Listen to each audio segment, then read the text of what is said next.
স্বদেশ মন্ত্র পাঠ। স্বদেশ মন্ত্র পাঠ করে শোনাবে সঞ্জীব কুমার ভক্ত। স্বামীজির স্বদেশ মন্ত্র পাঠ। হে ভারত, এই পরানুবাদ, পরানুকরণ, পরামুখাপেক্ষা, এই দাস সুলভ দুর্বলতা, এই ঘৃণিত জঘন্য নিষ্ঠুরতা, এই মাত্র সম্বলে তুমি উচ্চাধিকার লাভ করিবে। এই লজ্জাকর কাপুরুষতা সহায়ে তুমি বীরভোগ্যা স্বাধীনতা লাভ করিবে। হে ভারত, ভুলিও না তোমার নারী জাতির আদর্শ সীতা, সাবিত্রী, দময়ন্তী। ভুলিও না তোমার উপাস্য মানাত সর্বত্যাগী শঙ্কর।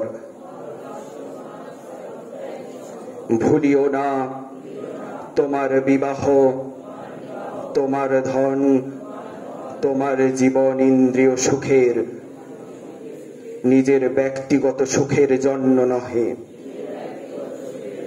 ভুলিও না তুমি জন্ম হইতেই মায়ের জন্য বলি প্রদত্ত। ভুলিও না তোমার সমাজ সে বিরাট মহামায়ার ছায়া মাত্র। ভুলিও না নিজ জাতি, মূর্খ, দরিদ্র, অজ্ঞ, মুচি, মেথর তোমার রক্ত, তোমার ভাই। হে বীর, সাহস অবলম্বন করো, সদর্পে বলো আমি ভারতবাসী, ভারতবাসী আমার ভাই। বলো মূর্খ ভারতবাসী, দরিদ্র ভারতবাসী, ব্রাহ্মণ ভারতবাসী, চণ্ডাল ভারতবাসী আমার ভাই। তুমিও কোটিমাত্র বস্ত্রাবৃত হইয়া সদর্পে ডাকিয়া বলো ভারতবাসী আমার ভাই, ভারতবাসী আমার প্রাণ, ভারতের দেবদেবী আমার ঈশ্বর, ভারতের সমাজ আমার শিশুসজ্জা, আমার যৌবনের উপবন, আমার বার্ধক্যের বারাণসী। বলো ভাই, ভারতের মৃত্তিকা আমার স্বর্গ,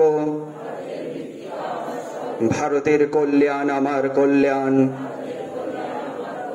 আর বলো দিন রাত, হে গৌরীনাথ, হে জগদম্বে, আমায় মনুষ্যত্ব দাও।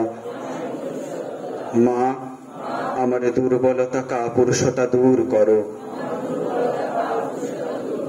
আমায় মানুষ করো। নমস্কার।